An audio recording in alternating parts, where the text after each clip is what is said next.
అందరికీ ముందుగా నాగుల చవితి శుభాకాంక్షలు. నా సబ్స్క్రైబర్స్‌కి, నా వీడియోస్ చూసే వాళ్ళకి అందరికీ గూడా నాగుల చవితి శుభాకాంక్షలు. ఇంట్లో ప్రసాదం గూడా పుట్ట దగ్గరికి చేసిన ప్రసాదమే పెట్టేస్తాను ఎప్పుడు పెట్టినా.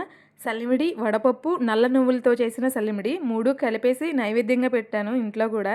నేను ఎప్పుడు పుట్ట దగ్గరికి ప్రసాదం చేసినా నల్ల నువ్వులతోనే చేస్తాను. ఫస్ట్ నుంచి ఇంకా అలాగే ఇంట్లో పూజ అయిపోయిన తర్వాత పుట్ట దగ్గరికి గూడా వెళ్ళాము బయలుదేరి. ఫస్ట్ ఎలాగానే నీళ్ళు జల్లి పిండితో ముగ్గు వేశాను దీపారాజన చేయడానికి.